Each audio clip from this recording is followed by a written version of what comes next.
So we're going to get into a part 2 now of a little bit deeper into, if you watched part 1, about this King of Pentacles who wants to come back to his Empress. We did see with the Three of Swords why this was going wrong was the Chariot, meaning that there was no movement. Let's look a little bit further into that in regards to what went wrong. We have the Queen of Wands now popping up. There might have been a third party in this scenario, another person, whether they were actively seeing them or maybe they just were hanging on to them. Prince of Cups. Yeah, it looks like maybe this, because this is the Knight of Cups coming out again. It came out in part 1. Looks like maybe they were juggling between two different energies and they couldn't figure out which one they wanted to go with. And so there was this stagnancy with that Chariot. Again, Princess of Wands. We now have, this would be the Page of Wands.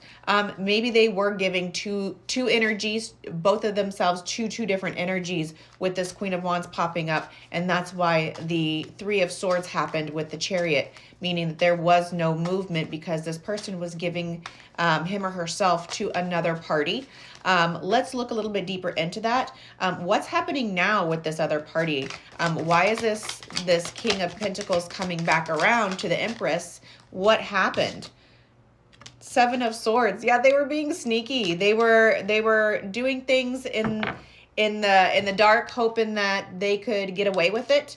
I think that they got caught, whether by one or both of the other people, and therefore that's when the Three of Swords happened. Eight of Cups, exactly. Somebody walked away. They were caught being sneaky. They were caught being shady, and the other person, maybe it was. It could have been the Queen of Wands. It could also have been the Empress from part 1 who caught them and decided to walk away. With that, they were being sneaky. Somebody just decided, nope, not going to do it, walked away. Now that we know kind of what happened between that, and we know that this King of Pentacles wants to come back, let's see what's going to kind of happen between that. When he does come back, what can we expect? What can this Empress expect? We have the King of Swords. This is somebody that could be an air sign, but King of Swords would be truth. The king brings that truth. He has honest adult conversations. So there's conversations here, truth to be had, to maybe clear the air and figure out what's going on. What else can we expect when this King of Pentacles energy comes back, that he's also sitting in that King of Swords energy? We have the World, we have the Three of Cups, and we have the Five of Cups. He's ready to close out the cycle of too many people, too many hands in the cookie jar. This King of Pentacles, now being the King of Swords, needs to make a freaking decision. Closing out a cycle, closing out an old cycle, whether that be with this Queen of Wands that maybe he was hanging on a little too tightly to, with the Three of Cups. That's a little, like I said, sometimes, especially in relationship readings that this turned into, that can be just too many hands at the cookie jar, too many people in a situation.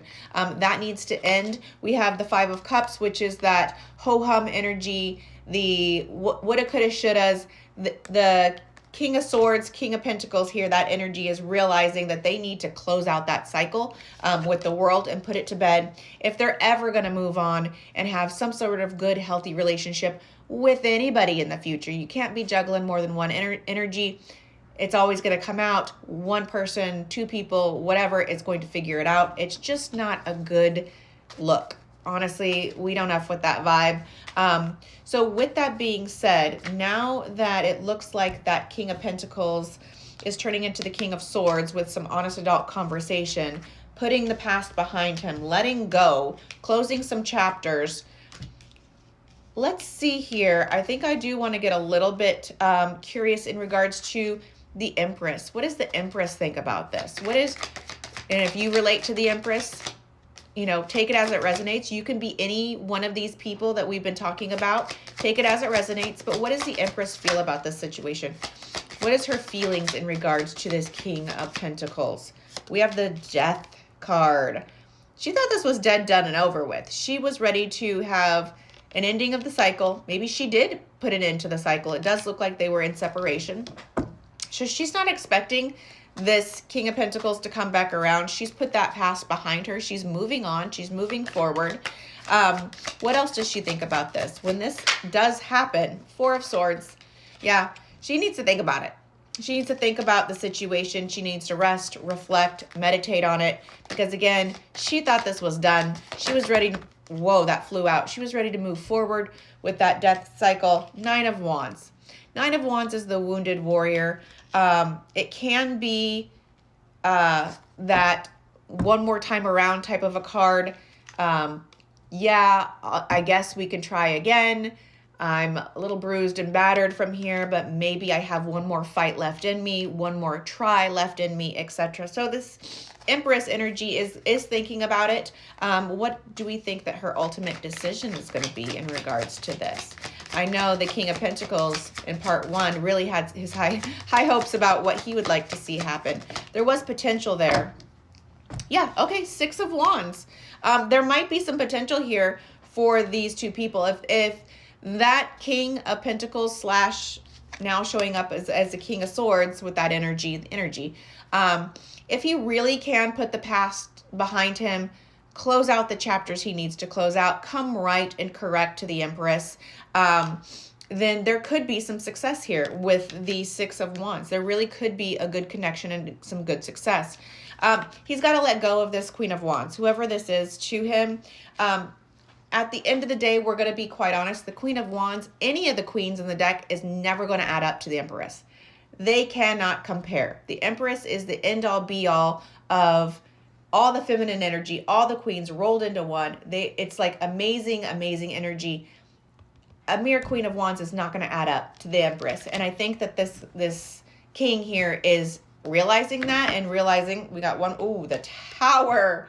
Yeah, he's realizing it. He's realizing that no matter what he was hanging on to or who he was hanging on to, they're not going to add up to the Empress. They're not going to compare to the Empress. The Empress can give him everything he wanted, can check all those boxes.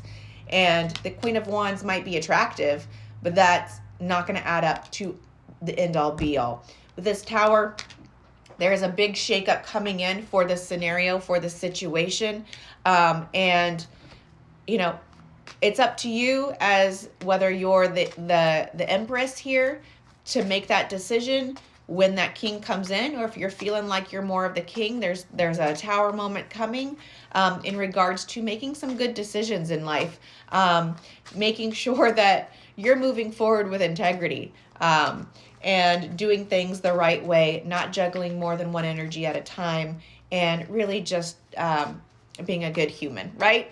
All right, you guys, if you resonate with this, if you like this, if you claim this, go ahead, comment below. If you would like a one-on-one reading with me so that we can dive into your specific situation, you can go ahead and book with me at EnchantedMysticOracle.com. That is the only way you can book with me. I will never reach out to you. I will never DM you. I will never ask you for a reading. So if you get a message from somebody that's pretending to be me, it's not me. I don't reach out to you. You need to reach out to me. All right, you guys, I hope you have a great evening. We will see each other tomorrow. And as I always say, take care of yourselves, take care of each other, and blessed be. Bye, guys.